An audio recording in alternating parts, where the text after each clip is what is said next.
vamos a dar inicio a la segunda sesión de la conferencia que hemos iniciado el día de ayer con el ingeniero Eber Reyes y su esposa Sonia. Queremos darles la bienvenida en esta noche a todos los que nos siguen por Facebook Live y también a las personas que están conectadas por Zoom. Ingeniero, estimada Sonia, tengan ustedes muy buenas noches, sean bienvenidos. Los estamos esperando atentos para iniciar la conferencia. Buenas noches. Saludate también. Buenas noches. Bueno, muy bien. Antes que nada, un agradecimiento por estar de nuevo hoy con nosotros aquí, compartiendo este poquito de conocimiento que el Señor nos da para poder ayudar y apoyarles en esa tarea a veces un poco difícil de enfrentar la situación de nuestros hijos con respecto a la relación de ciencia y fe. Para comenzar y teniendo en cuenta que ayer parece que hubo alguna dificultad, vamos a hacer un breve recorrido sobre la conferencia de la parte de la conferencia del día de ayer. Vimos un recorrido sobre nuestra historia familiar, solamente para enfatizar que tenemos hijos que han sido formados dentro de disciplinas importantes, igual que nosotros, en donde su fe no proviene solamente de esa maravillosa revelación que nos da el Espíritu Santo, sino que también hemos tenido la oportunidad de discutir con ellos temas y verlos crecer dentro del proceso. Después entramos en una relación para definir los términos y definiciones. Vimos que era fe, que era religión y que era la parte de iglesia para poder distinguir entre los argumentos. Luego vimos los argumentos de la ciencia, estuvimos hablando sobre el argumento del Big Bang, el argumento de la evolución, y después de esto entramos con una dicotomía que nos planteaba la Asociación de Maestros Americanos, que hablaba de que no se podía convivir entre ciencia y fe. Y finalmente hablamos de algunas formas de ver los argumentos de la fe pensante, esa fe que nos pide la palabra, que nosotros seamos diligentes, escudriñemos, estudiemos y no permitamos que las personas de afuera nos vean como que solamente somos una relación de fe ciega, sino que nosotros tenemos una fe que tiene muchas raíces importantes. Muy bien, en el día de hoy vamos a hablar de la fe que se apoya en la ciencia, vamos a hablar un poquitito otra vez sobre esta parte y vamos a hablar sobre la situación que tenemos en cuanto a la ciencia contra la fe que se está presentando en la escuela y en el mundo, y hablaremos también de que es muy importante resolver ciertos aspectos en cada uno de nosotros antes de tratar de resolverlos en nuestros hijos. Y finalizaremos con una orientación sobre cómo generar ambientes de diálogo con los jóvenes, que es un tema que también es una temática complicada porque pues las distancias generacionales se han ido ampliando con el tiempo. Muy bien, entonces vamos a hablar y vamos a recordar acerca de los argumentos que se utilizan desde la apologética para poder hablar de las formas como nos tratan de convencer de que no es posible o no es necesario tener un Dios. Y nosotros queremos llevarlo sobre algunos de los argumentos. Ayer hablamos del argumento cosmológico, queremos hablar del argumento moral, del ajuste fino, que es este que vamos a ver en este momento, y dentro de un ratito vamos a hablar un poco sobre los argumentos científicos y qué tanto sustento tienen algunos aspectos de ellos. Entonces, en cuanto al argumento del ajuste fino, hay 17 variables en la naturaleza que tienen un ajuste extremadamente fino. Lo que ustedes están viendo aquí es una fracción numérica. Estamos hablando que si esa fracción se expresara desde el punto de ingenieros, hablaríamos de un 10 a la menos 120. ¿Qué significa esto? 0,120 ceros y un número. Es decir, es una fracción infinitesimal, increíblemente pequeña. Nosotros en nuestro idioma normal, para este tipo de números ya no tenemos nombres. Y si esta constante cosmológica variara en ese 1 que ustedes están viendo al final de los 120 ceros, el que quiera tomarse el trabajo de contarlos, ahí están.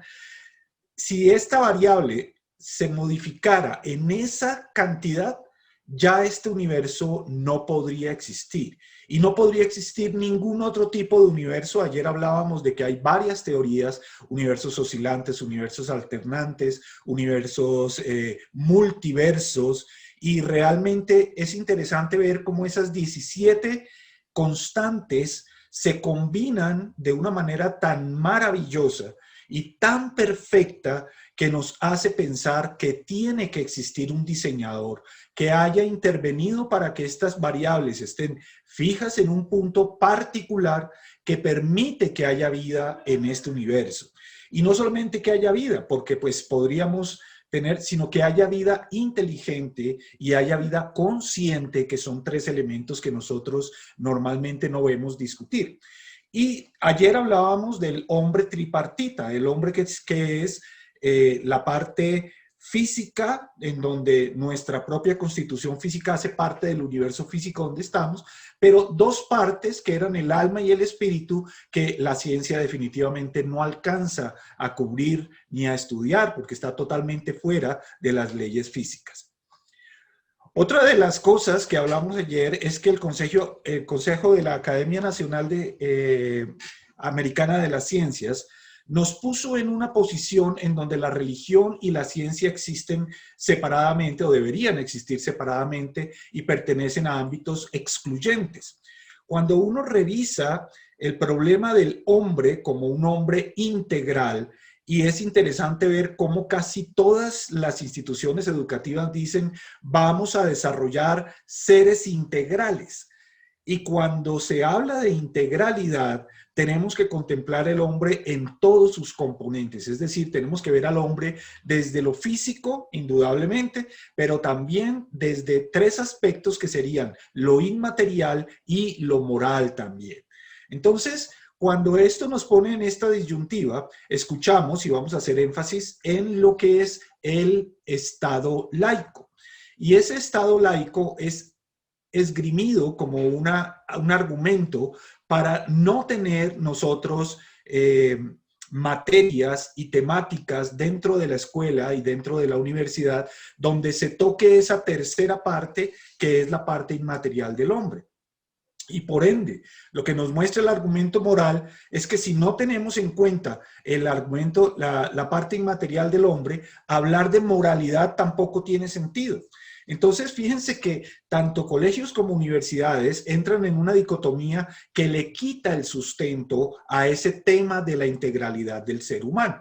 Nosotros tuvimos a nuestros hijos en un colegio católico y fue muy interesante verlos a ellos vivir en el ambiente católico con todas las doctrinas que ellos tienen y también viviendo desde su familia el ambiente evangélico y ver cómo estas doctrinas tenían que entrar en juego.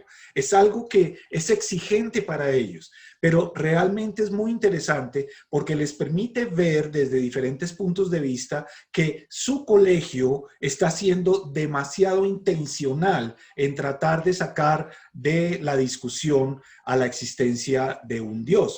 Entonces, una de las cosas más importantes que ayer concluíamos es que el colegio está para formar, ¿no es cierto?, para informar y darle formación a nuestros hijos en ese aspecto, pero nosotros como padres tenemos la responsabilidad indelegable de formarlos desde el otro aspecto, que es el aspecto espiritual y el aspecto moral, que están unidos en uno solo desde las doctrinas de nosotros los seguidores de Cristo.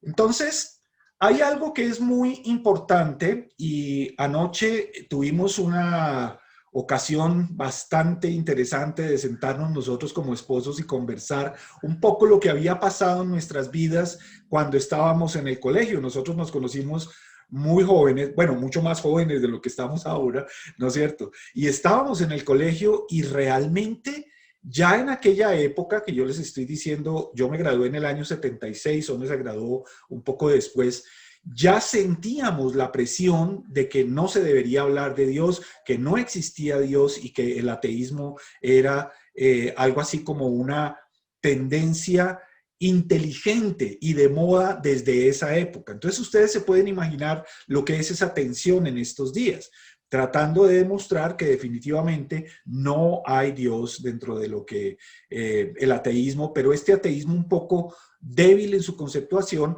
pero nos coge tan jóvenes dentro del sistema propedéutico o educativo, nos coge tan jóvenes que nosotros tomamos a nuestros profesores como un referente y nunca cuestionamos ese punto de que Dios no existe o de que la evolución es verdad o que el Big Bang es perfecto como explicación. Entonces hay que tener mucho cuidado y hay que tener mucho coraje también para que nosotros entremos en una disyuntiva en donde sabemos que nos van a llamar ignorantes, que nos van a llamar atrasados y nosotros tenemos que formarnos para enfrentar esa situación. Entonces viene una pregunta, ¿la ciencia enseña hechos? Porque para nosotros, ayer veíamos cómo la formación de embriones que planteaba Haeckel dentro de la defensa de la teoría darwiniana, después Haeckel contesta antes de morir y habla de que él falseó esto y eso que es falso, que es completamente falso, que es el diseño de los embriones, Haeckel lo confiesa y hasta el sol de hoy nadie corrige los libros de biología. Entonces seguimos trabajando sobre una falacia y seguimos nosotros, voy a decirlo con la responsabilidad que nos corresponde, como maestros y como padres, permitiendo que cosas como estas lleguen a la información y a la formación de nuestros hijos y tal vez por que nosotros mismos creemos que eso ya no tiene discusión. Entonces queremos invitarlos a ver un video y queremos que le presten atención a los títulos de las personas que están en este video. Y después de esto, lo que yo tengo previsto es en el chat que tenemos aquí y le pediría a nuestros queridos organizadores que después tomen la información que voy a fijar en el chat y la lleven a Facebook también, les vamos a dar algunos links de organizaciones que ni siquiera se declaran cristianas, sino que se declaran a favor de la existencia de un creador. Recuerden que ayer también hablábamos de que mucha gente, después de aceptar que sí, que podemos venir de una creación, al final terminaban preguntando por qué tenía que ser el Dios de los cristianos. Entonces, vamos a ver este video de 5 minutos y ya continuamos.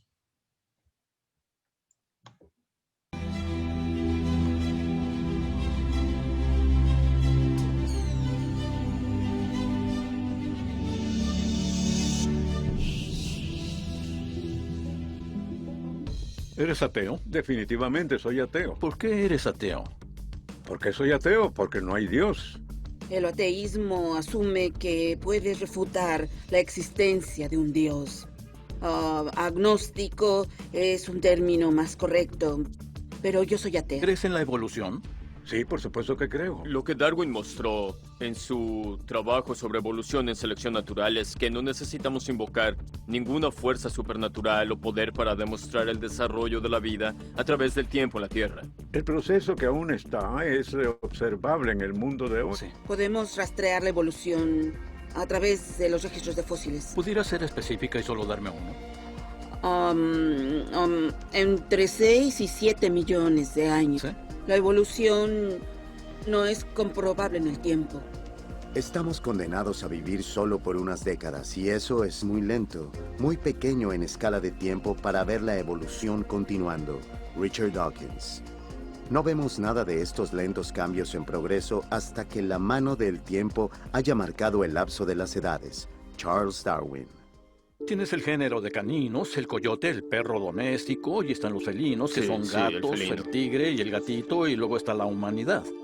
Darwin dijo que debería haber cambios de género en muchos años, así que ¿pudieras darme un ejemplo de evidencia observable de cambios de género? Por ejemplo, el récord de fósiles muestran un ancestro común de todos los carnívoros, que los perros y los gatos estuvieran ligados, bastante unidos por un ancestro común. ¿Hace cuánto tiempo? Creo que fue 60 millones de años atrás. El método científico debe ser observable y repetible, así que ¿pudieras darme una evidencia observable para la evolución darwiniana? Bien, yo apuntaría a un gran ejemplo, que sería mirar la genética del pez espinoso. ¿Qué es eso? Los peces espinosos son una muy interesante colección de especies que fueron recientemente aislados después del fin de la era de hielo. ¿En qué se convirtieron? Son varias especies de pez espinoso. ¿Se quedaron como peces? Por supuesto, los humanos aún son peces. ¿Los humanos son peces? Por supuesto que lo son. ¿Pudieras darme un ejemplo de evolución darwiniana? No adaptación o formación de especies, sino un cambio de género. Esos son cambios de género, mi amigo. Aún son peces. Son definitivamente peces diferentes. Tenemos miles de ejemplos. ¿Puedes darme uno? Puedo darte miles. Solo uno. Por ejemplo, yo te diría que mires los experimentos de Lenski en bacterias. Así que, ¿en qué se convirtió la La bacteria? bacteria es todavía bacteria, por Entonces supuesto. eso no es evolución darwiniana, no es un cambio de género, ¿o sí? Es un cambio en la cubierta genética de la bacteria. Pero aún son bacteria. ¿En qué se convirtió la bacteria? En un nuevo tipo de bacteria. Todavía es bacteria. No hay cambio de género. Para resumir, la evidencia observable que me diste para la evolución darwiniana es bacteria, llegando a ser bacteria. No, es bacteria adquiriendo nuevas capacidades metabólicas. Dijiste antes que existían muchas evidencias para la evolución. Solo quiero una evidencia observable para la evolución Pero darwiniana. te di Solo una. algunas. Tú no quieres... No algunas. Espera, Yo tú quiero no una. quieres Quiero aceptar lo que yo una, te sí, di. quiero, No, estoy tú me suplicándole a la pediste que gente. te dijera, cuando he mirado una especie evolucionar en otra, ¿no es cierto? No, un género a otro. Hay 14 diferentes definiciones de especies, así que quiero un cambio de género. Cuando hablas acerca de género o cambio en familias, realmente estás hablando de macroevolución. Estás hablando acerca de los cambios en el nivel que separa, por decir, gatos de perros. Entonces, ¿puedes darme cualquier ejemplo de evolución darwiniana? Bueno, si quieres ejemplos de eso, tienes que verlo más o menos en un largo periodo de tiempo. Cuando dices cambio de género, ¿te refieres al cambio de una especie a otra? Sí, tenemos eso sucediendo en este momento en los Galápagos. ¿Puedes darme un ejemplo? Sí, tenemos un grupo de pájaros llamados pinzones de Darwin. ¿En qué se convirtieron los pinzones? Se convirtieron en genéticamente y anatómicamente nuevas especies Así que aún son reconocibles. pinzones. Por supuesto que aún son pinzones. Entonces no hay cambio de género. Fe es la gran escapatoria, la gran excusa para evadir la necesidad de pensar y evaluar la evidencia. Richard Dawkins.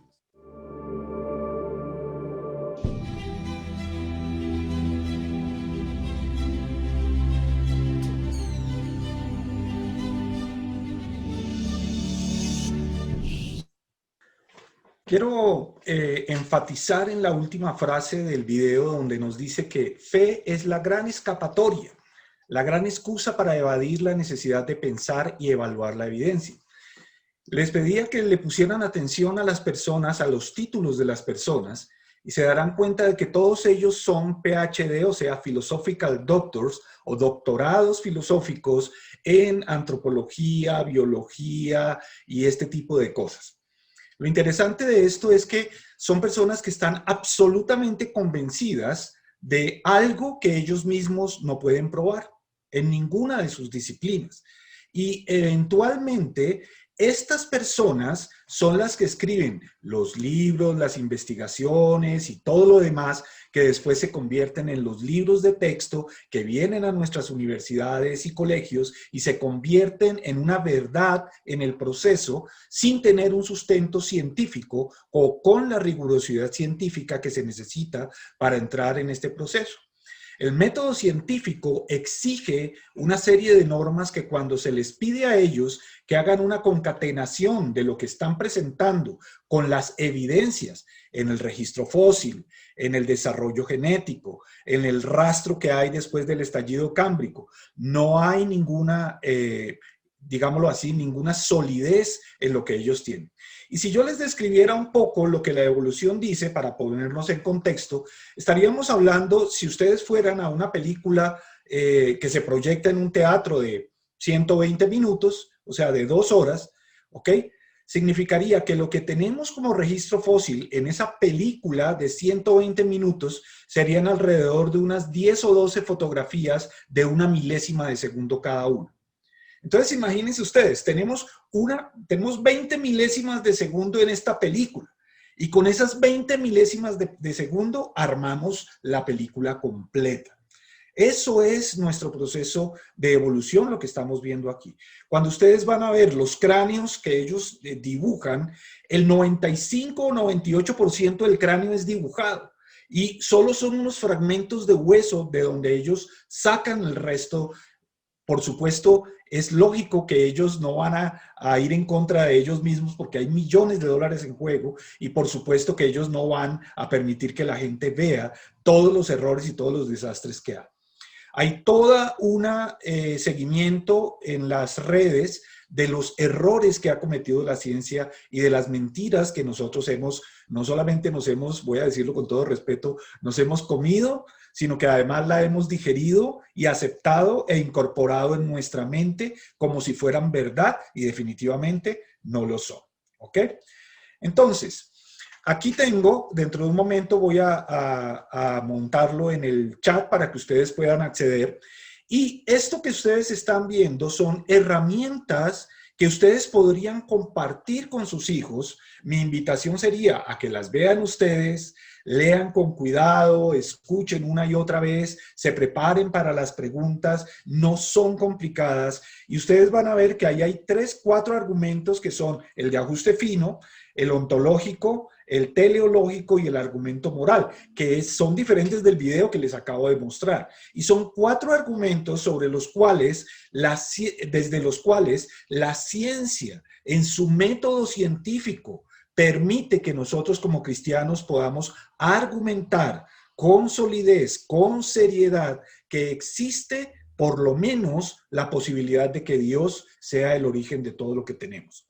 Entonces, creo que por lo menos nos apartamos de esa sensación de que cuando nosotros salimos a hablar con una persona y salimos a argumentar con una persona, y más todavía si es del colegio, de la universidad o una persona que ha estado en biología o lo que sea, nos sentimos como desnudos, nos sentimos como desarmados y yo les digo que esta persona que mencionamos aquí, que es William Lane Craig, es una persona que ha desarrollado todo un ministerio de investigación desde lo filosófico. El tipo tiene como 3 PhDs y realmente les digo que esta que dice fe razonable, ustedes pueden ir a Facebook, a Facebook y a YouTube y encontrar canales enteros de personas que vienen trabajando con muchísima seriedad y con muchísima profundidad.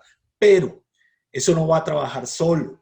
Eso necesita que nosotros como padres también nos formemos y lleguemos a decisiones personales que al reunirnos con nuestros hijos, ¿ok?, permitan que hasta un punto que obviamente todos quedaremos con algunas dudas, pero hasta un punto determinado nuestra fe se solidifique con base en lo que la misma ciencia nos está entregando como herramientas para defenderla. Ok, entonces aquí yo les voy a dejar o los voy a invitar más bien a que tomen algunas decisiones. Estas son preguntas que sería muy bueno que ustedes se sienten, puede ser en pareja, puede ser personal, como ustedes lo prefieran, pero traten de resolver estas cuestiones para que ustedes puedan tener esas conversaciones de calidad en este sentido con sus hijos. La primera es, ¿en qué te fundamentas para creer en Dios? Y anoche, de verdad que fue muy ilustrador y muy satisfactorio para mí, porque dentro de nuestra conversación, que no es la primera, no es la primera vez que la tenemos, Sonia me planteaba y me decía, ¿y si tuviera que ir más allá del argumento científico, qué me dirías? Y yo les voy a decir, esto es como cuando uno quiere contarle a un ciego de nacimiento que es el color azul. Va a ser muy difícil, ayer lo hablábamos, ¿no es cierto? Pero entonces detrás de este ejemplo, yo les voy a decir, un día, en medio de todo este mare magnum de nuestras vidas, de nuestras tensiones, de lo que el trabajo, los negocios, la familia, todo esto trae, un día yo personalmente tuve un contacto personal con el Señor. Y es un contacto personal que es irrepetible. Y es un contacto tan personal que yo, aunque me esfuerce, no voy a poder transmitírselo ni a Sonia, ni a mis hijos, ni a nadie más. Es decir, esto ustedes lo van a vivir o lo han vivido y es de verdad algo tan increíble que se sale de cualquier explicación que nosotros podemos tener. Entonces, lo único que yo puedo hacer es contarles cómo fue y qué efectos tuvo, no solamente en mi vida, sino en la vida de nuestra familia, de nosotros como pareja, las transformaciones, estoy hablándole de casi 17 años atrás, siguen adelante porque nosotros como pareja seguimos comprendiendo, creciendo, enfrentando problemas, enfrentando una gran cantidad de cosas. Ya nuestros hijos están enfrentando los propios, es decir, sus propios problemas, sus propias dudas, sus propias cosas, pero realmente para nosotros ese encuentro personal, individual, cuando nosotros juntamos esos dos encuentros, hacen que nuestras dos vidas se unan en una sola y tengamos de verdad, una unión que era la que se esperaba cuando comienza nuestro matrimonio. Así que es muy importante. ¿En qué se fundamenta usted para creer en Dios? ¿Solamente en lo que otras personas dicen? ¿Solamente en lo que en su iglesia escucha? ¿Solamente en lo que lee en un libro? Yo lo invito a que haga un esfuerzo importante para que usted pueda en un momento determinado decir, yo creo en Dios porque, y ojalá pueda agregarle a eso su experiencia personal, que no se puede multiplicar. Otra pregunta importante que yo creo que vale la pena entrar a discutir ¿es la Biblia la palabra de Dios? Y no solamente por el hecho de que yo sea cristiano, sino por el hecho de que la Biblia en sí mismo no es un libro histórico. La Biblia no es un libro fácil de digerir. La Biblia es un libro que invita por sí mismo a que nosotros escudriñemos, hagamos exégesis, hagamos hermenéutica y comprendamos lo que ya está expresado por el Señor allí, pero comprendiendo que todo esto estaba en un contexto determinado y que cuando a través de la hermenéutica lo traemos a nuestra vida hoy día, tiene una aplicabilidad al 100%. Pero que si yo me voy por la literalidad, entonces resulta que voy a tener serios problemas porque la Biblia es machista, porque la Biblia es dogmática, etcétera, etcétera. Lo siguiente que les propongo para que ustedes revisen es si el Big Bang prueba que Dios no existe.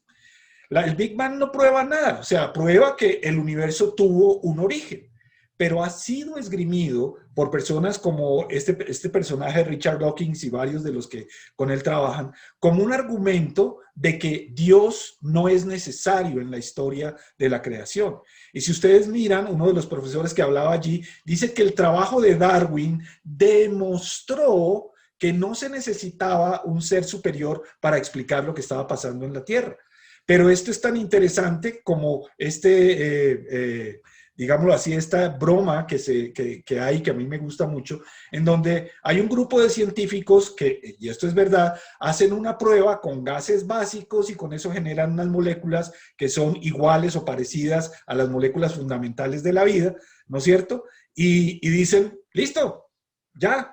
Nosotros ya demostramos que esas moléculas cuando se mezclan y reaccionan con una chispa eléctrica producen ese principio de vida. Obviamente está muy lejos, pero ellos decían eso. Y de pronto se les aparece nuestro Señor y les dice, oiga, los felicito, excelente trabajo, maravilloso, premio Nobel, todo lo que ustedes quieran. Pero ahora les voy a decir una cosa, háganlo sin mi materia prima. Es decir, partan de la nada y ahí se desmorona absolutamente todo. ¿Ok? Ok, muy bien. ¿La evolución y la creación son compatibles? Esa es otra falacia que nos han querido meter, ¿sí? Pero realmente la evolución y la creación han sido y han generado tensiones porque realmente los científicos han querido utilizar la evolución para tratar de demostrar que la creación es un mito.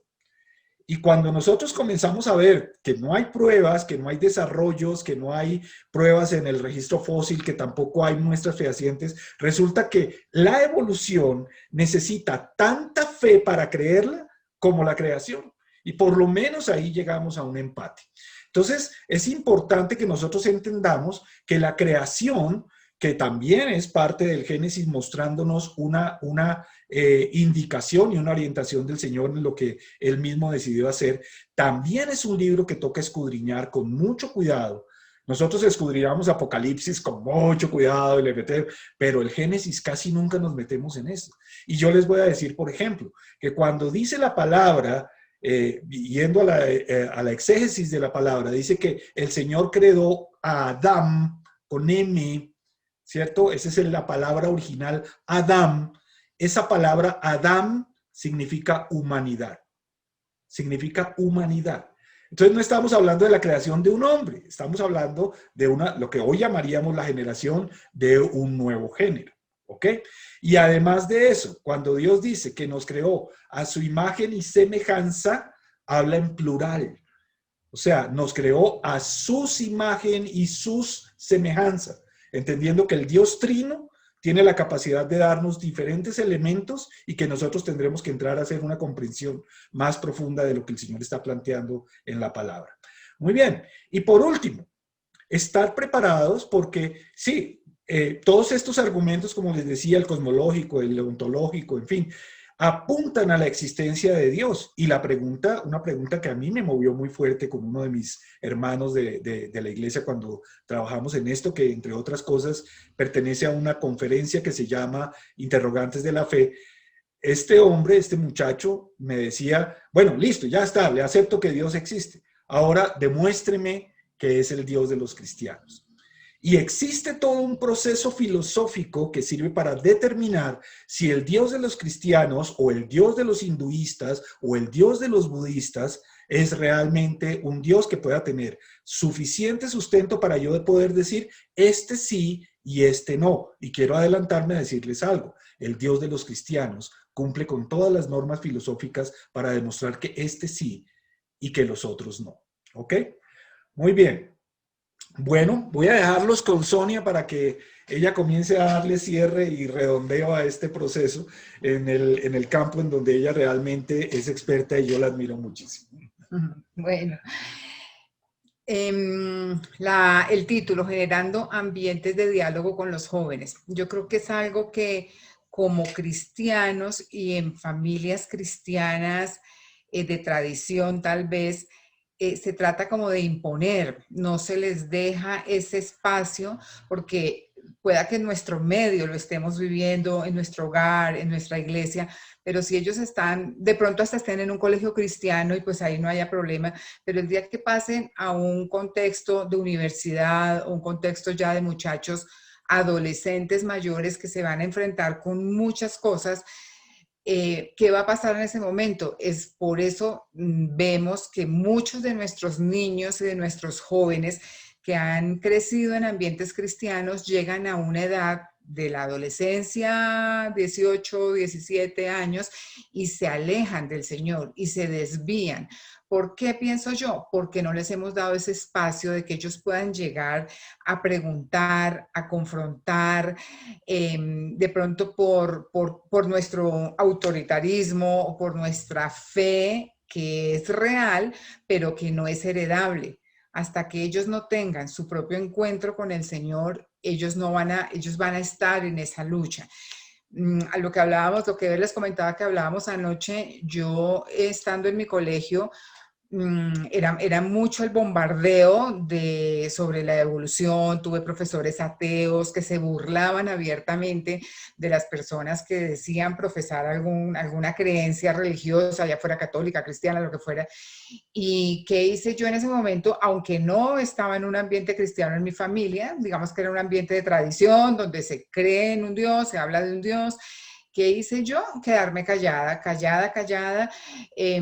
Creo que hasta en algún momento debí decir, no lo recuerdo muy bien, pero yo creo que en algún momento para ser aceptada, decido ir por esa misma corriente donde todos nos profesábamos ateos y donde todos nos íbamos hacia ese lado porque era científico, era inteligente aparentemente, y eso hace que uno se aleje. ¿Qué podemos hacer entonces para evitar o para ayudar a nuestros muchachos a que tengan la confianza para hablar con nosotros como sus padres, a que puedan llegar tranquilamente con sus preguntas, a que puedan perfectamente manifestar sus dudas? Pues yo creería que tenemos que tener algunos tipsitos sencillos que de una u otra manera tal vez nosotros los aplicamos en nuestro hogar y podemos decir que nos ayudaron. Y uno es respetar sus espacios, no ser intrusivos, no ser impositivos, no ser autoritarios.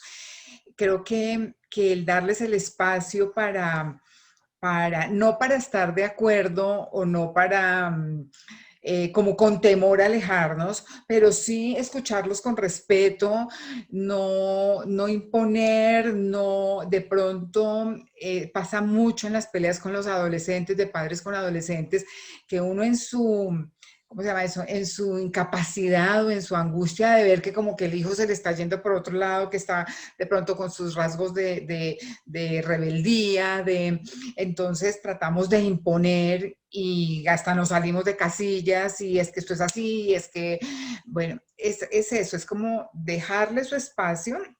Vamos a ver en qué orden están acá porque no lo recuerdo. Adicional y complementando con esto, entenderlos a cada uno, entender sus temperamentos, entender que no somos iguales, entender que Dios no nos creó iguales. Seguramente ustedes saben esto y si no, pues averígüenlo, es algo muy común, los 4 temperamentos básicos de nuestras personalidades, entonces el melancólico, el flemático, el sanguíneo, el colérico, el que tiende a ser introvertido, el que tiende a deprimirse más fácilmente, el que siempre es un cascabel que está brincando. Yo les pongo un ejemplo muy sencillo que me pasó a mí con mi hija. Mi hija tiene un temperamento muy melancólico. Ella es melancólica, tiende a deprimirse, a ser sensible. Los días fríos la deprime, cualquier cosa la hace sentirse triste. Cuando ella estaba a sus 9, 10 años, yo soy diferente, yo soy como medio sanguínea colérica, entonces es como ebullición todo el tiempo.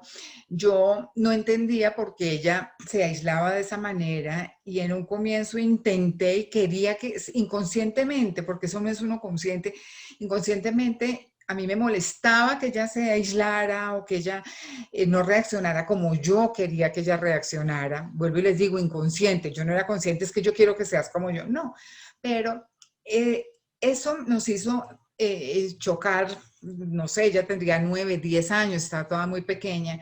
Y gracias a Dios, en algún momento con todo esto, tuve que entender y reconocer y se lo tuve que decir. Me tuve que decir, hija, hoy entiendo que no eres como yo, respeto tu actuar en cosas que a mí no me gustan, cosas sencillas como que salíamos y nos encontrábamos con alguien y yo quería que ella fuera efusiva y que saludara como saludo yo y ella se retraía, ella se ponía hasta como ponía la mala cara, el mal genio, como que jartera y a mí yo la quería ahorcar, yo quería que ella reaccionara y fuera igual de, sin que yo sea la más sociable, pero pues soy más, y cosas sencillas como esas. Cuando yo entendí y le dije, tengo que respetarte como eres y tenemos que llegar a unos acuerdos, me ayudas ahí a ver si esa es la siguiente, tenemos que llegar a algunos acuerdos de cosas que a mí me molestan por cosas sociales, porque pareces maleducada, porque puedes ser grosero,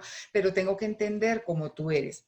Y ustedes no se imaginan lo que eso ayudó a suavizar nuestra relación, que ella se sintiera respetada con su forma de ser y que yo supiera que de verdad me tocaba hacer un esfuerzo por aceptar y entenderla como ella era. Entonces, ese tipo de cosas nos ayudan a tener esos ambientes de diálogo, a que ellos se sientan, sobre todo en esas edades, cuando empiezan a dejar de ser el niño que uno puede llevar a todo y que uno puede guiar en todo. Ahora es más temprano, antes era, no sé, ahora creo que eso ya está pasando como a los 7, 8 años, los niños ya son diferentes, independientes y bueno, en la medida de cada uno poder ayudar en eso. El otro punto es establecer reglas claras en todo sentido, que de verdad sean claras desde siempre. Hay cosas fundamentales que nosotros no podemos negociar y que no son negociables y ellos las deben tener. Y no establecer estas normas en medio de conflicto. Yo no puedo esperar cuando mi hijo tiene 10 o 11 o 12 años que quiere estar todo el tiempo pegado al celular, sin haberle dicho desde mucho antes y sin haber establecido esas reglas claras, en un momento determinado, quitarle el celular, pelearla, decirles que este no es el momento, es que tú te la pasas en el celular, es que es la hora de la comida, es que tú en la mesa no lo puedes hacer en medio de un conflicto. No puede ser, porque en ese momento lo único que vamos a lograr es distanciarnos y no nos va a ayudar a generar esos ambientes de diálogo. ¿Qué tenemos que hacer? ¿Y qué me pasó con mi hija? Sigo con el ejemplo de mi hija. En algún momento de algún llamado de atención, subió a su cuarto, tiró la puerta y yo que casi por las mismas voy a coger esa puerta y a desbaratarla de la furia y de la rabia que me dio, cuando yo cojo y voy a abrir la puerta, echo para atrás y digo, no puedo entrar en el mismo juego, no puedo. Tocó salir, retirarme, calmarme, orar, pedirle a Dios que me diera sabiduría porque yo no podía entrar en ese juego. Entonces tú gritas, yo grito, tú tiras, yo tiro y esperar. Pasó un tiempo, ni siquiera fue a la hora ni a las 2 horas, tal vez 1 o 2 días y ya estando muy relajadas, me hablo con ella, entro a su habitación y le digo, hija, esto no puede volver a pasar, esta no es la forma como tú tienes que reaccionar. Yo todavía lo recuerdo, ella estando pequeña, vuelvo y le repito, por ahí a los 10 años, se puso colorada, o sea, le dio vergüenza porque sintió que evidentemente estaba mal. Y ese día establecimos una norma. Tú jamás puedes volver a tirar una puerta por molesta que estés. Tienes derecho a sentirte molesta, tienes derecho a no estar de acuerdo conmigo, pero no puedes reaccionar así.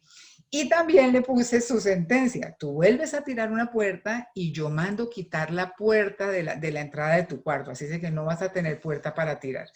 Son cosas sencillas aparentemente que nos van dando como ese entender que son personitas que están formando su identidad, que van a ser adultos dentro de un tiempo y que puedan sentirse amados, respetados, que si nos equivocamos podamos después pedirles perdón porque somos humanos, porque también nos podemos equivocar. Todos esos punticos tal vez son los que yo diría nos han ayudado a poder establecer eso y que ellos tengan la confianza suficiente para contar, para sus angustias, sus temores, cuando ellos van a estar en un medio muy parecido al nuestro o al de nuestra iglesia, quizás no se van a enfrentar con tantas cosas, pero si por alguna razón llegan a otro medio más científico, si lo que estudian o su trabajo los lleva a estar en un medio totalmente diferente, ateo, orgulloso, donde sostienen estas cosas, que ya tengan unos argumentos. Me parece muy valioso lo que nos comentaba Ever en este momento y nos está pasando con la esposa de nuestro hijo. Ella trabaja en un medio de científicos, de un medio de gente súper intelectual y lo dicen abiertamente. Y los que creen en Dios son ignorantes. Ellos son lo que nos decía ahí la frase es una disculpa, una disculpa para no... Bueno, cuando les damos ciertos argumentos tan claros como podernos sentar y que se preparen y miren la evolución que yo me la comí completica y creía que era una realidad porque es lo que nos enseñan en nuestro colegio y en nuestra universidad, poder mostrar que eso no es, que está tan lejos de poderse probar y que lo podemos encontrar hoy en los medios, que está tan lejos de eso, cosas tan sencillas como que tengan esos argumentos para que se puedan defender y no tengan que ocultar o esconder de pronto su fe si ya la tienen establecida. Y bueno, el último es que los hechos hablen más que las palabras, la cantaleta, el hablar, el repetir, la religiosidad, es que aquí siempre se no se ora antes de la comida, no, o sea, para nosotros es mucho más libre y mostrarles que no es por unas etiquetas y unas normas y unas cosas claras que hay que hacer, sino que ellos tienen que buscar a Dios, tienen que tener su encuentro personal, no es heredable, el hecho de que yo lo haya tenido, que mi esposo lo haya tenido, no quiere decir que ellos, a pesar de que hayan crecido en este medio, lo vayan a tener, sino que busquen ellos y tengan su propia experiencia y su propio encuentro con el Señor.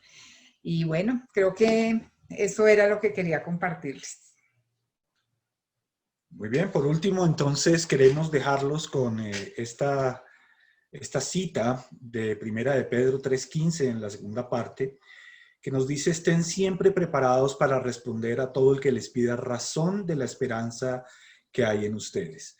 Y hacer énfasis en 3 palabras: preparados, razón y esperanza. Porque el Señor no nos pide a nosotros que actuemos con una fe ciega. El Señor nos pide que nosotros trabajemos, le conozcamos y le reconozcamos, y nosotros podamos, viviendo esa relación con Él frente a nuestros hijos, ayudarlos también a que ellos vean que es una realidad, que este Dios está presente y que puede hacer cosas que nosotros mismos no podríamos creer si no las estuviéramos viendo.